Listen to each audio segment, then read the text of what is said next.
కొద్ది నిమిషాలు దేవుని యొక్క వాక్యాన్ని మనం ధ్యానం చేయడానికి ప్రయత్నించాలి. తిమోతికి రాసినటువంటి 2వ పత్రిక 3వ అధ్యాయము 1వ వచనాన్ని వాక్య భాగం నుండి చదువుదాం. తిమోతికి రాసిన 2వ పత్రిక 3వ అధ్యాయం 1వ వచనం. అంత్య దినములలో అపాయకరమైన కాలములు వచ్చునని తెలుసుకున్నాము. ఎలాగనగా మనుషులు స్వార్థప్రియులు, ధనాపేక్షులు, బెంకములాడువారు, అహంకారులు, దోషకులు, తల్లిదండ్రులకు అవిధేయులు, కృతజ్ఞత లేనివారు, అపవిత్రులు.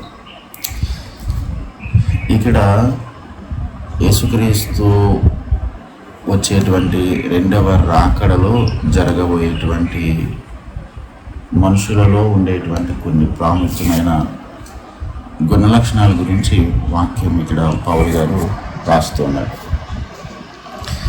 ఇవన్నీ మాట్లాడుకోవడానికి మనకి టైం సరిపోదు, కానీ ఒక్క మాట గురించి రోజు మనం ధ్యానం చేద్దాం. అంటే మనుషులందరిలోనూ కూడా, అటు దేవుని నమ్మిన వారిలో కానివ్వండి, దేవుని ఎరగనటువంటి వారు కానివ్వండి, మనుషులందరిలో కూడా భూమి మీద మనుషులుగా ఉన్న ప్రతి ఒక్కరిలో కనబడేటువంటి ఒక ప్రాముఖ్యమైన లక్షణం ఏంటంటే, అంత్య దినములలో అపాయకరమైనటువంటి ఈ చివరి దినాల్లో మనుషులలో స్వార్థం అన్నది ఎక్కువగా కనబడుతూ ఉంటుంది. అందరిలోనూ మనుషులుగా ఉన్న ప్రతి ఒక్కరు, మనం కేటగిరీగా డివైడ్ చేయని అవసరం లేదు, కానీ అందరిలోనూ ఈ స్వార్థం అనేది ఉంటుంది. అయితే వాక్యం ఏం చెప్తుందనంటే, ఈ మనుషులలో ఉన్నటువంటి ఈ స్వార్థము అన్న దానిని, అది మనుషులలో ఉన్నటువంటి తత్వము, అది మన జన్మతోనే, పుట్టుకతోనే అది మనలో డిఫాల్ట్గా వచ్చింది. ఆది మానవులైనటువంటి ఆదామవ్వలు చేసినటువంటి పాపమును బట్టి. స్వార్థం అనేది ఫిలోహాటాస్ అనేటువంటి ఒక గ్రీక్ పదాన్ని వాడారు. అది సెల్ఫ్ లవ్ అన్నమాట.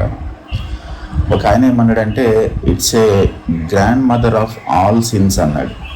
ప్రపంచంలో జరుగుతున్నటువంటి ప్రతి అన్యాయానికి, ప్రతి దుఃఖానికి కారణం స్వార్థం అని అన్నాడు. మనుషుల మధ్య ఉన్న వివక్షణ అంటే డిస్క్రిమినేషన్ వెనుక మెయిన్ రోల్ ప్లే చేసేది ఏంటంటే స్వార్థం.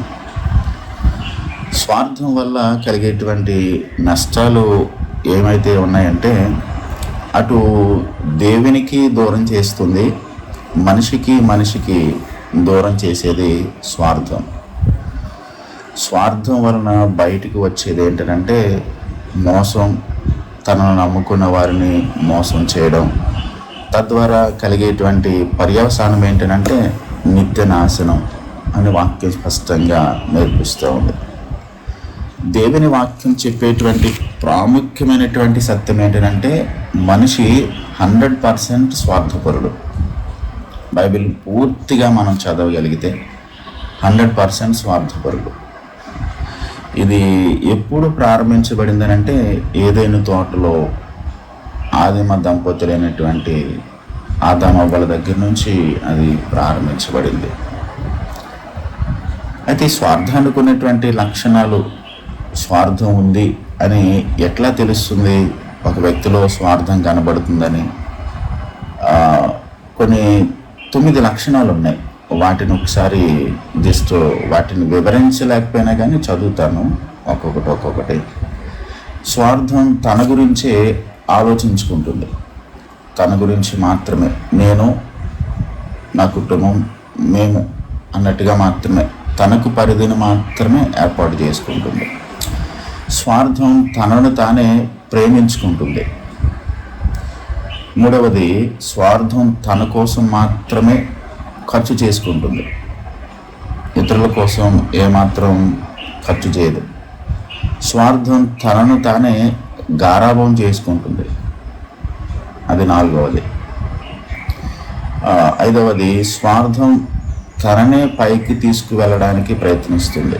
ఎప్పుడూ నేను పైనే ఉండాలి అని కోరుకునేది స్వార్థం. స్వార్థం తన గురించే సమకూర్చుకుంటుంది. 7వది, స్వార్థం ఎవరి గురించి ఆలోచించదు. తన గురించి మాత్రమే ఆలోచించుకుంటుంది. 8వది స్వార్థం, తనకు ప్రాధాన్యత ఇవ్వాలని కోరుకుంటుంది. 9వది స్వార్థం, ఎప్పుడు గుర్తింపును మాత్రమే కోరుకోదు, ఆ గుర్తింపును కోరుకుంటుంది అన్నమాట. తనను గుర్తించాలి, తనను పట్టించుకోవాలి అన్నది. స్వార్థం మానవ సంబంధాలన్నిటిని కూడా కలుషితం చేసి పారేసింది.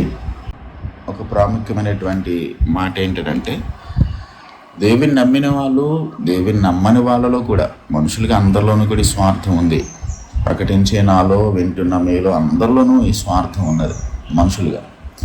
అయితే ఒక్క ప్రాముఖ్యమైన మాట ఏంటంటే, దేవుని నమ్మినటువంటి దేవుని బిడ్డలుగా, దేవుని సంఘానికి వెళ్ళేటువంటి దేవుని బిడ్డలు అని చెప్పుకుంటాను. మనం సంఘానికి మనం ఎందుకు వెళ్తున్నాం, ఎందుకు దేవుని కోరుకుంటున్నాం?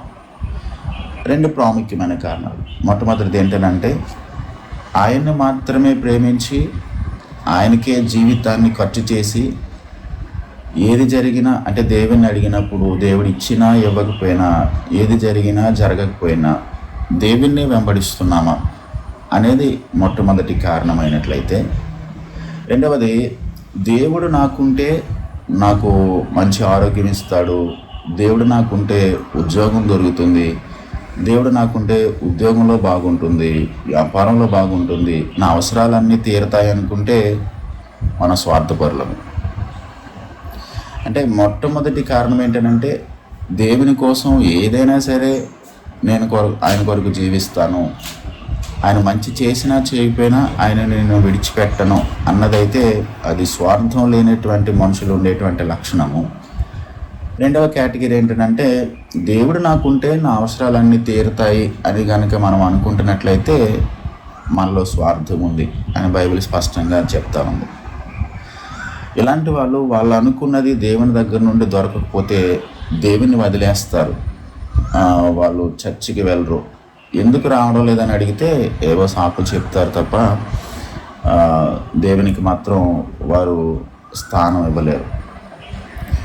కాబట్టి మనం ఎవరితోనైనా సంబంధం పెట్టుకుంటే, ఒక మాట గమనించాలి, ఎవరితోనైనా ఒకవేళ సంబంధం పెట్టుకుంటే వారి ద్వారా నాకు కలిగే ప్రయోజనం ఏమిటి అని ఆలోచిస్తే మనలో స్వార్థం ఉన్నట్లే, మన స్వార్థపరులమే.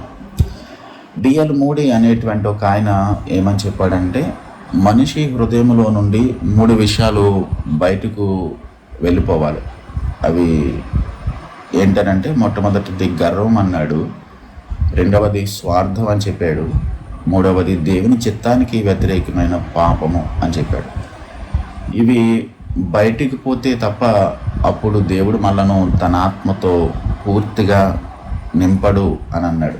అవి బయటికి పోతే అప్పుడు దేవుడు తన ఆత్మతో మనలను నింపుతాడు అని చెప్పని అన్నాడు. పాత నిబంధనలో మొదటి జంట ఆదాము అవ్వలు స్వార్థంతో నిండుకొని వాళ్ళు పాపం చేశారు.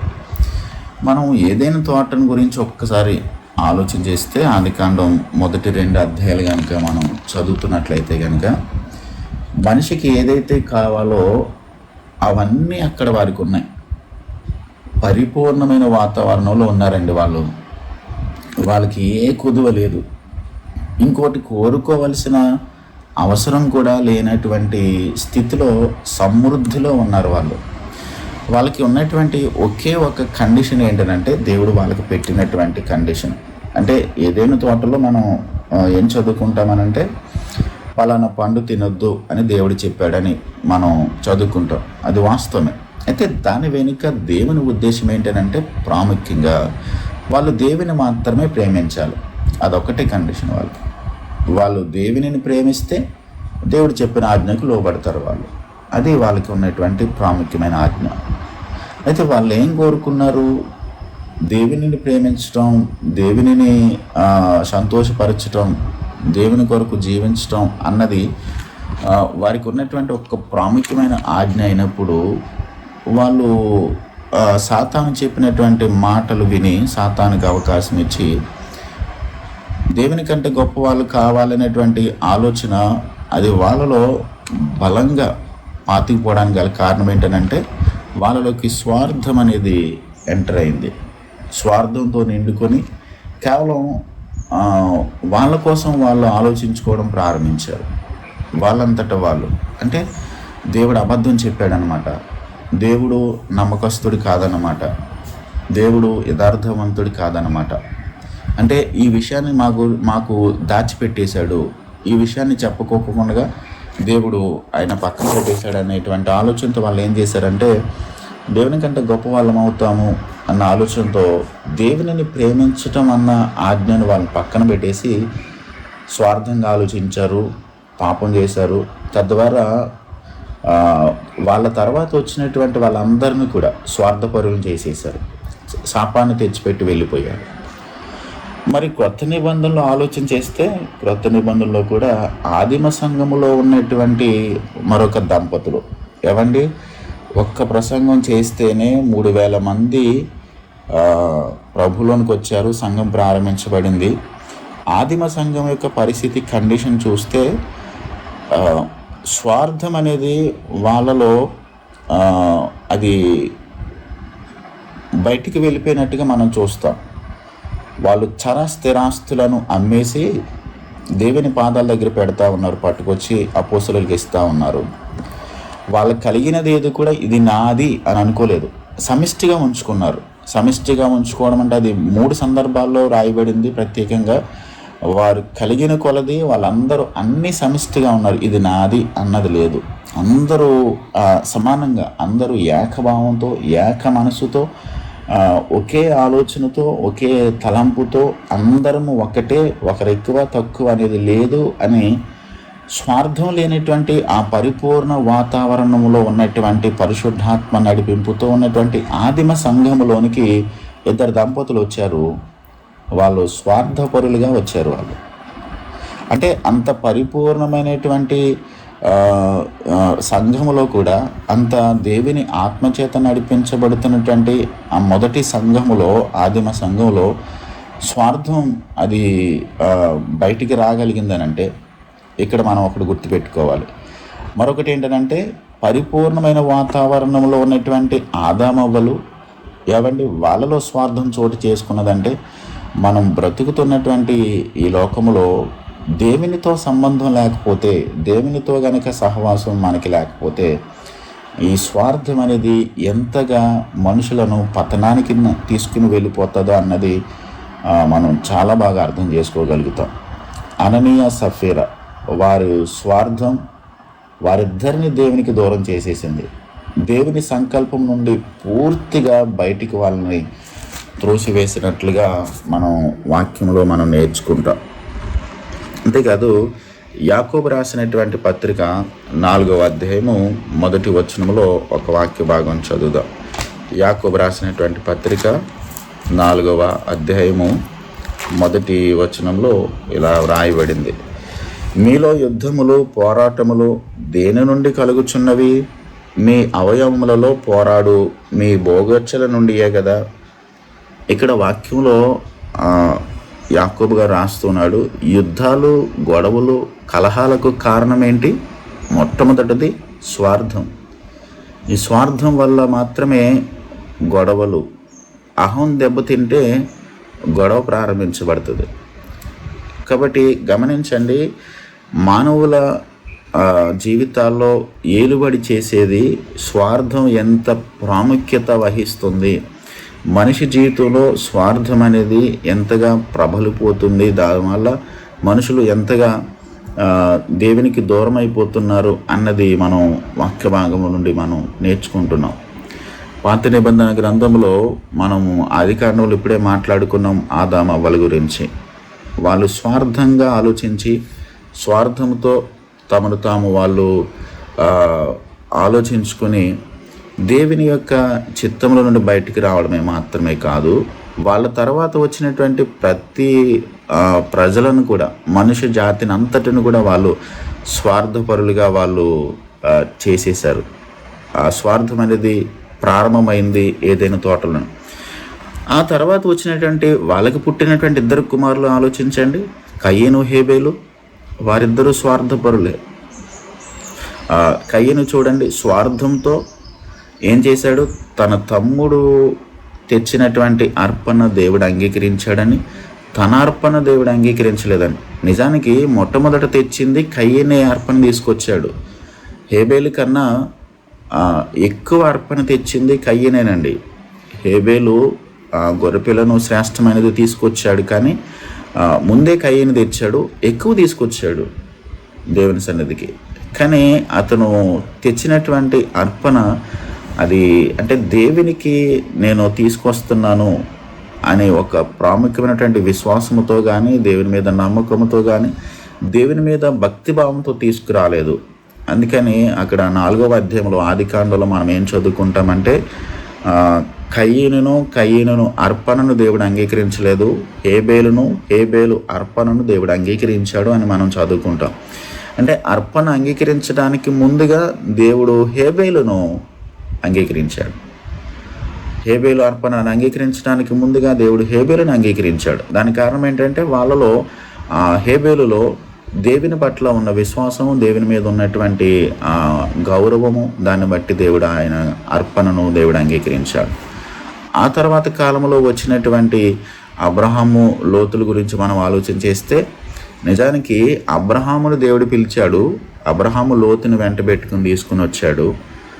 అబ్రహాము లోతుని వెంట పెట్టుకుని తీసుకొచ్చిన తర్వాత లోతు గొర్రెల కాపర్లకు, అబ్రహాము గొర్రెల కాపర్లకు గొడవలు మొదలైనప్పుడు వాళ్ళు వేరైపోదామని చెప్పని వాళ్ళు డిసైడ్ అయ్యారు.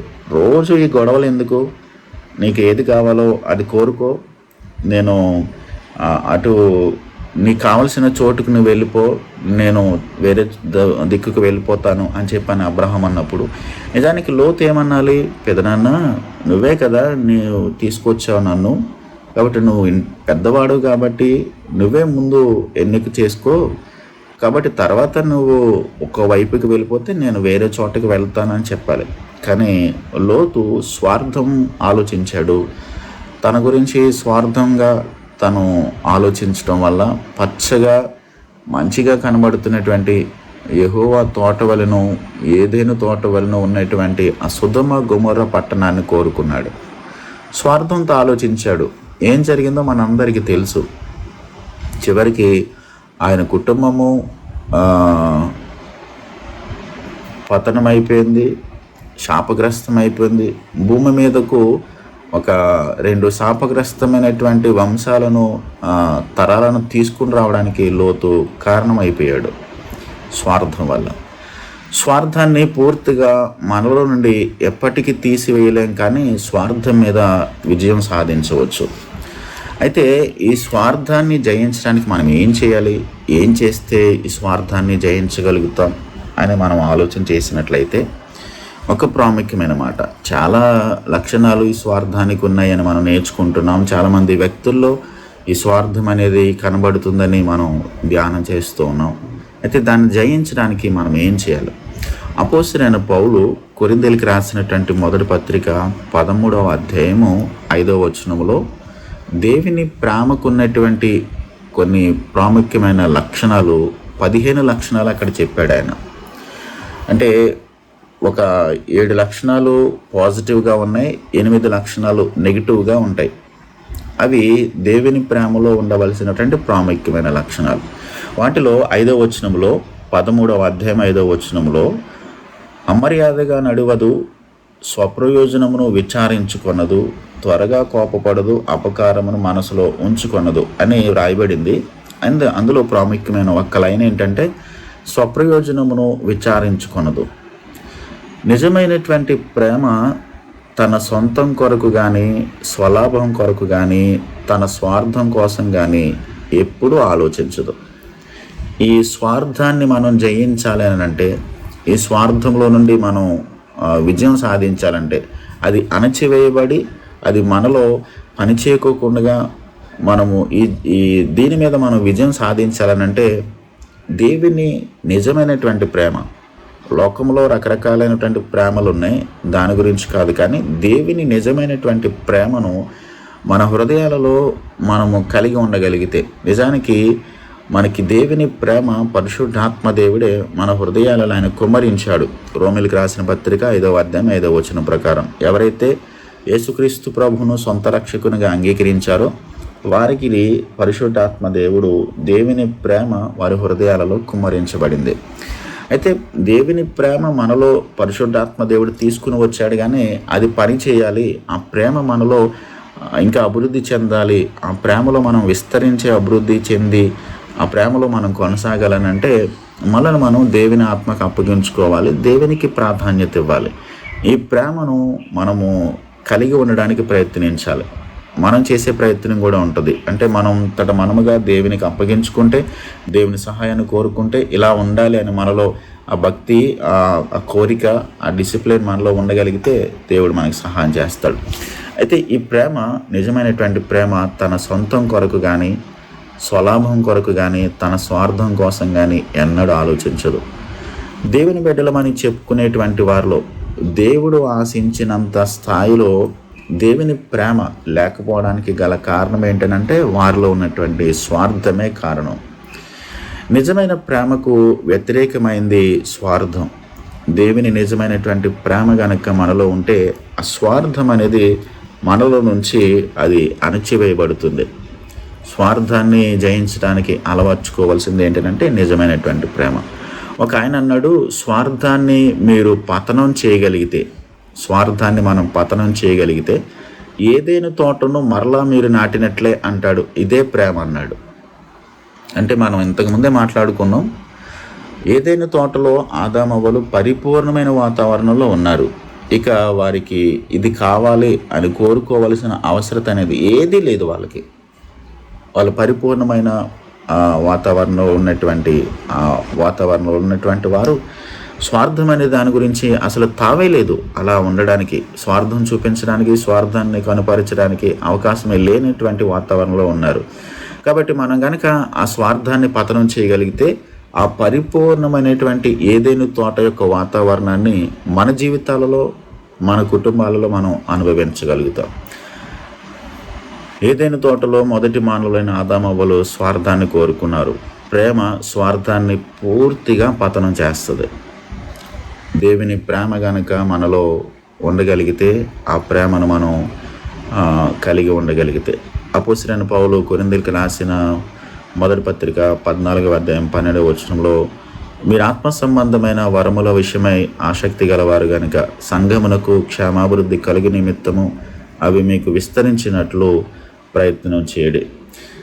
దేవుడు అనుగ్రహించినటువంటి ఆత్మవరములను సంఘక్షేమాభివృద్ధికి ఉపయోగించాలి, కానీ స్వార్థముతో స్వలాభం కోసం ప్రయత్నం చేస్తే అది పూర్తిగా ప్రేమకు వ్యతిరేకమైన పని అవుతుంది.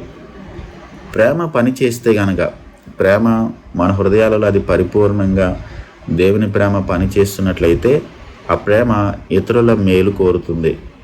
ఆ ప్రేమ ఇతరుల క్షేమం కొరకు పనిచేస్తుంది. ఆ ప్రేమ ఇతరులను అభివృద్ధి చేయడానికి పనిచేస్తుంది. ప్రేమ తనను తాను నిర్మించుకోవాలని కానీ కేవలం తన గురించి మాత్రమే ఆలోచించుకోవడం ఎన్నడూ చేయదు. అలా ఆలోచిస్తే అసలు అది దేవుని ప్రేమే కాదు. కాబట్టి నిజమైనటువంటి ప్రేమ ఇతరుల మేలు కోసం, ఇతరుల క్షేమం కోసం, ఇతరుల అభివృద్ధి కోసం, ఇతరులకు మంచి చేయాలనేటువంటి ఆలోచనతో ఉండగలుగుతుంది. మరొక మాటను చదువుదాం. ఫిలిప్పీ పత్రిక 2వ అధ్యాయం 2 నుండి 4 వచనాలు. మీరు ఏక మనసగునట్లుగా ఏక ప్రేమ కలిగి ఏకభావం గలవారిగా ఉండి ఒక్కదాని అందే మనసుంచుచు నా సంతోషము పరిపూర్ణం చేయడి. కక్ష చేతనైనను వృధాతిశయం చేతనైనను ఏమీ చేయక వినయమైన మనస్సు గలవారై ఒకని కంటే ఒకడు యోగ్యుడని ఎంచుచు మీలో ప్రతి వాడును తన సొంత కార్యములను మాత్రమే గాక ఇతరుల కార్యములను కూడా చూడవలను. ప్రేమ ఉంటే స్వార్థం ఉండదు, స్వార్థం ఉన్న చోట ప్రేమ ఉండదు. ప్రేమ ఎప్పుడు తనకు ప్రాధాన్యత ఇవ్వాలని కోరుకోదు. ప్రేమ ఎప్పుడు గుర్తింపును కోరుకోదు. తన కోసం చప్పట్లు కొట్టాలని కోరుకోదు. నేను గౌరవించబడుతున్నానా లేక తృణీకరింపబడుతున్నానా అని ఎప్పుడు పట్టించుకోదు. ప్రేమ లోతైనది, ప్రేమ నిస్వార్థమైనది. ఇది ఎంత అద్భుతమైన విషయమో మనం ఆలోచించాలి. ఒక విషయం గమనించవలసిన మాట ఏంటంటే, ప్రేమ ఎప్పుడు ఇతరుల గురించి మాత్రమే ఆలోచిస్తుంది, తన సొంతం కోసం ఎప్పుడు ఆలోచించదు. కాబట్టి మొట్టమొదటిగా మనం కలిగి ఉండవలసింది, ఈ స్వార్థాన్ని మనం జయించాలంటే దేవుని ప్రేమను మన హృదయాలలో మనం అలవర్చుకోవాలి. దేవుని ప్రేమను మనం కలిగి ఉండాలి. దేవుని ప్రేమను మనం ప్రాక్టీస్ చేయాలి. ఆ ప్రేమలో మనం నడుచుకోవడానికి ప్రభా నీ ప్రేమతో నన్ను పూర్తిగా నింపు ప్రభా, మీ ప్రేమలో నిలిచి ఉండడానికి సహాయం చేయమని దేవుని సహాయాన్ని కోరుకోవాలి. ప్రేమ ఉంటే ఆ స్వార్థం అనేది మనలో నుంచి అది బయటకు వెళ్ళిపోతుంది. మనలో ఆ స్వార్థం అనేది జయించడానికి దేవుని ప్రేమ ఒక్కటే కారణమని మనం వాక్యం నుండి నేర్చుకుంటున్నాం. రెండవది ఏంటంటే స్వార్థాన్ని జయించడానికి ఇతరులకు నిజంగా అవసరత ఉంటే కనుక వారిని ఆదుకోవాలి. గలతీ పత్రిక 6వ అధ్యాయం 2వ వచనంలో, గలతీ పత్రిక 6వ అధ్యాయం 9-10 వచనాల్లో కూడా ఇలా రాయబడి ఉంటుంది. ఒక్కని భారములో ఒకడు భరించి ఎలాగూ క్రీస్తు నియమమును నెరవేర్చండి అని రాయబడి ఉంటుంది అక్కడ గలతీ పత్రిక 6వ అధ్యాయంలో. ఏది క్రీస్తు నియమం? అదే ప్రేమ నియమం. ఎలా ప్రేమించగలుగుతాం? ఒకని భారములో ఒకరు భరించటం వల్ల. ఎందుకు భరించాలి? క్రీస్తు మన పాప భారమును మోసారు కాబట్టి మన ప్రతి పాపమును ఆయన మీద భరించి మనకు ఆయన ప్రేమను చూపించాడు కాబట్టి మన భారమును ప్రభు మోసాడు కాబట్టి ఆయన బిడ్డలమని చెప్పుకుంటున్నటువంటి మన తోటి వారి భారములను ఒకరినొకరు భరించాలి. మనుష్య కుమారుడు పరిచారం చేయించుకుంటకు రాలేదు కానీ పరిచారం చేయుటకును అనేకులకు ప్రతిగా విమోచన క్రయధనముగా తన ప్రాణమును ఇవ్వడానికి వచ్చాడు. దేవుడు మనకిచ్చినవి వాటిలో ఇతరులకు ఇస్తూ ఉంటే గనక దేవుడు క్రొత్తవి మనకి అనుగ్రహిస్తూ ఉంటాడు. దేవుని దగ్గర నుంచి పొందుకుంటున్న మనము ఇతరులకు కూడా అవి షేర్ చేసేవారుగా ఉండాలి. మూడవది ఏంటంటే ఇతరులకు నాకు ఏదైతే చేయాలనుకుంటామో అది ఇతరులకు చేయడం. అంటే ఇది గోల్డెన్ రూల్ అంటారు. మత్తయి సువార్త 7వ అధ్యాయం 12వ వచనంలో ఉంటుంది. కావున మనుషులు మీకు ఏమి చేయవలనని మీరు కోరుదురో అలాగుననే మీరును వారికి చేయడి. ఇది ధర్మశాస్త్రమును ప్రవక్తల ఉపదేశమై ఉన్నది. మనుషులు మనకేం చేయాలని మనం కోరుకుంటామో అది ముందుగా మనం వాళ్ళకి చేసేయడం. ఇది ప్రభు చెప్పినటువంటి గోల్డెన్ రూల్. ఒకవేళ మనకి గౌరవం కావాలనుకుంటున్నామా, ఇతరులను మనం గౌరవించాలి. మనకి గుర్తింపు కావాలని కోరుకుంటున్నామా, ఇతరులను మనం గొప్పగా ఎంచడం. మనలను ఎవరైనా ప్రేమించాలనుకుంటే ఇతరులను మనం ప్రేమించడం. ఎవరైనా మనకి సహాయం చేయాలనుకుంటే ఇతరులకు మనం సహాయం చేయడం. అది ప్రభు చెప్పినటువంటి గోల్డెన్ రూల్. ఇది మనం చేయగలిగితే మనుషులు మీకు ఏం చేయవాలని మీరు కోరుదురో అలాగుననే మీరును వారికి చేయండి. అలా చేస్తే కనుక మనం స్వార్థాన్ని జయించగలుగుతాం. 3 విషయాలు స్వార్థాన్ని జయించడానికి. దేవుని ప్రేమను మనం మన హృదయాలలో పరిపూర్ణంగా నింపమని ఆ ప్రేమలో నడుచుకోవడానికి ప్రయత్నించాలి. రెండవది ఇతరులకు నిజంగా అవసరం ఉంటే వారిని ఆదుకోవాలి. మూడవది ఇతరులు నాకు ఏదైతే చేయాలనుకుంటామో అది మనం ఇతరులకు చేయడం. మనుషులు మనకి ఏం చేయాలని కోరుకుంటామో అది ఇతరులకు మనం చేస్తున్నప్పుడు ఈ స్వార్థాన్ని మనం జయించగలుగుతాం. కాబట్టి ఈ ప్రపంచంలో స్వార్థంతో నిండిపోయినటువంటి సమాజంలో ప్రపంచంలో మనం బ్రతుకుతున్నాం. కాబట్టి దాన్ని జయించాలని అంటే నిజమైనటువంటి దేవుని బిడ్డలుగా, నిజమైనటువంటి దేవుని యొక్క సంబంధులుగా మనం లోకానికి దేవుని ప్రేమను, దేవుని యొక్క క్షమాపణను, దేవుని గుణలక్షణాలను లోకానికి పంచిపెట్టేవారుగా ఉండాలనంటే ప్రేమను కలిగి ఉండడం, ఇతరుల అవసరాలకు మనం సహాయం చేయడం, ఇతరులు మనకి ఏది చేయాలని కోరుకుంటామో అది ఇతరులకు మనం చేయడం. అట్లా చేస్తే కనుక దేవుడు మనకి అట్లాంటి స్వార్థాన్ని జయించడానికి ప్రాముఖ్యమైన అవకాశం ఉందని దేవుని వాక్యాన్ని బట్టి నేను తెలియజేస్తున్నాను. పరిశుద్ధాత్మ దేవుని సహాయాన్ని కోరుకుంటూ ప్రభా ఈ స్వార్థంలో నుండి నేను బయటికి రావడానికి మీ ప్రేమతో నన్ను నింపండి, ఇతరులకు సహాయం చేయడానికి కావలసిన వనరులు నాకు ఇవ్వండి అని ప్రభువుని అడుగుదాం. ఇతరులు మనకి చేయాలనుకున్న దానిని ముందుగా మనం చేయడానికి అలాంటి మనసును, అలాంటి ప్రేరేపణను ప్రభు మనకి దయచేయమని ప్రభువును అడుగుదాం. ప్రార్థన చేద్దాం. కళ్ళు మూసుకుందాం. చిన్న ప్రార్థన చేసుకుని మనం ముగించుకుందాం. ప్రార్థన చేద్దాం.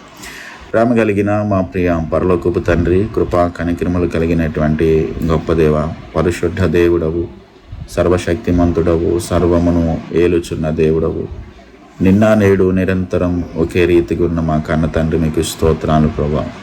మీ కార్యములు, మీ ఆలోచనలు ఎంతో గొప్పవి, ఉన్నతమైనవి, ఆశ్చర్యమైనవి ప్రభా. పాపములో, శాపములో కొట్టుకుని పోతున్నటువంటి మా జీవితాలను ప్రభా మీరు మీ విలువైన ప్రాణం ఇచ్చి మీ రక్తం చేత మమ్మలను విమోచించి మీ సొత్తుగా మమ్మలను చేసుకున్నందుకే ప్రభా మీకు వందనాలు, స్తోత్రాలు ప్రభా. ఇంత గొప్ప ప్రేమను మా పైన చూపించి మమ్మలను బ్రతికించారు. నిత్యదేవానికి వారసులుగా ఉండడానికి మీరు మమ్మలను ఎన్నుకున్నారు, ప్రత్యేకించుకున్నందుకే మీకు స్తోత్రాలు ప్రభా. మీ చేత తండ్రి నేను ప్రత్యేకించబడినటువంటి బిడ్డలు మనం చెప్పుకుంటున్న మాలో తండ్రి నాయన ఎన్నో రకాలు పాపపు స్వభావము, ప్రాచీన స్వభావము, అది ఆదాము నుండి కూడా మాకు అది సంక్రమించి మాలో అది పనిచేస్తుందని మీ వాక్యాన్ని మేము చదువుతున్నప్పుడు ప్రభా మేము అర్థం చేసుకోగలుగుతున్నాం. అయితే మీకు వ్యతిరేకంగా పనిచేస్తున్నటువంటి ఏవైతే స్వభావము, ఆ ప్రాచీన లక్షణాలు మాలో ఉన్నాయో వాటిని ఒక్కొక్కటి నాయన వాటిలో మాలో నుంచి బయటికి వెళ్ళిపోవడానికి ప్రభా మేమేం చేయాలో, మేము ఏ విధంగా వాటిలోంచి బయటికి రావాలో మార్గాన్ని మీరు మాకు ఏర్పాటు చేసినందుకే మీకు స్తోత్రాలు ప్రభా. ప్రపంచంలో నేటి దినాల్లో భయంకరంగా చలామణి అయిపోతూ మనుషులలో భయంకరమైనటువంటి తండ్రి నాయన యుద్ధ వాతావరణాలు, లేక తండ్రి మనుషులలో కక్షలు, క్రోధము, విభేదాలు తండ్రి నాయన అన్నిటికీ మూల కారణము స్వార్థమేనని ప్రభా మీ వాక్యాన్ని బట్టి మేము నేర్చుకుంటున్నాం. ఈ స్వార్థం అనేది మనుషులలో అన్ని చోట్ల, అన్ని ఏరియాల్లో తండ్రి నాయన మేము చూడగలుగుతున్నాం. అయితే దాన్ని జయించడానికి ప్రభా మీరు మాకు మార్గాలను ఏర్పాటు చేశారు ప్రభా. అది దాంట్లోంచి బయటికి రావడానికి ఎలాగో మీ వాక్యంలో మీరు మాకు రాసిపెట్టి ఉంచారు తండ్రి. పరిశుద్ధాత్మ దేవుని మా హృదయాల్లో ఉంచారు, మీ లేఖనాలను మా చేతికి ఇచ్చారు ప్రభా. తండ్రి ఒక మాదిరికరమైనటువంటి జీవితాన్ని జీవించి తండ్రి నేను మా కొరకు ప్రభా త్యాగం చేసిన యేసయ్యను మా ముందు పెట్టారు ప్రభా. కాబట్టి ప్రభా మేము మా విశ్వాస జీవితంలో, మా ఆత్మీయ జీవితంలో పరిశుద్ధాత్మ దేవుని సహాయాన్ని కోరుకుంటూ ఎల్లప్పుడూ కూడా నాయన మీలో ఆ ప్రేమను కలిగి ఉండడానికి, ఇతరుల అవసరతలు మేము తీర్చడానికి, ఇతరులు మాకు ఏదైతే చేయాలనుకుంటున్నారో వాటిని మేము ముందుగా వారి కొరకు చేయడానికి, ఇలాంటి పనులు మేము చేయడం ద్వారా స్వార్థాన్ని జయించగలుగుతామని మీరు మాతో ఈ రోజున మాట్లాడినందుకే మీకు స్తోత్రాలు ప్రభా. తండ్రి నాయన పూర్తిగా మాలో నుండి స్వార్థం అనేది ప్రభా పతనం చేయబడడానికి తగినటువంటి కృపను మాకు ఇవ్వండి, సహాయం చేయండి ప్రభా. మా ఆలోచనలో, మా తలంపుల్లో, మా క్రియల్లో ప్రభా, మా ఆలోచన విధానంలో, మా అలవాట్లన్నిటిలోనూ కూడా ప్రభా తండ్రి నాయన ఈ ప్రేమను మేము కలిగి ఉండడానికి ప్రభా, మేము ప్రేమను ప్రాక్టీస్ చేయడానికి, మీరు అనుగ్రహించినటువంటి ఆ ప్రేమలో మేము నిలిచి ఉండడానికి మీరు మాకు సహాయం చేయండి, కృపనివ్వండి ప్రభా. ఆత్మీయ జీవితాన్ని వాక్యం అనేటువంటి పునాది మీద స్థిరంగా కట్టుకోవడానికి మీరు మాకు సహాయం చేయండి. మీరు ఏదైతే మీ వాక్యం ద్వారా మాతో మాట్లాడుతున్నారో ఆ మాటల ప్రకారం మేము నడుచుకోవడానికి, ఆ మాటల ప్రకారం మేము జీవించడానికి మీ కృపనివ్వండి, దయ చూపించి సహాయం చేయమని వేడుకుంటున్నాం తండ్రి నాయన. మేము కేవలం విని విడిచిపెట్టేవారుగా కాకుండా వాక్యానికి ప్రాధాన్యత ఇచ్చి మా జీవితాలలో మార్పును తండ్రి నాయన మేము కలిగి ఉండడానికి ప్రభా తండ్రి మీ వాక్య ప్రకారం జీవించడానికి మీ కృపను అనుగ్రహించి మేలు చేయండి. మరలా తిరిగి మేము కలుసుకునేంత వరకు మీ కృపలో భద్రపరచండి. ఈరోజు చేసేటువంటి పనులలో, ప్రయాణాల్లో తండ్రి నాయన అన్ని విషయాల్లో కూడా మీ హస్తాన్ని తోడుగా ఉంచి, మీ సన్నిధిని మాకు తోడుగా ఉంచి భద్రపరిచి మేలు చేసి కాపాడి మీ నామమునకు మాత్రమే మహిమ తీర్చుకొని సహాయం చేయమని యేసయ్య నామంలో ప్రార్థించి వేడుచున్నాను మా పరమ తండ్రి, ఆమేన్. పరమ తండ్రి అయినటువంటి దేవుని ప్రేమ, మన ప్రభు అయిన యేసుక్రీస్తు వారి కృప, పరిశుద్ధాత్మ దేవుని సమాధానము సదాకాలం మనందరికీ తోడై ఉండి కాపాడునుగాక. ఆమేన్, ఆమేన్.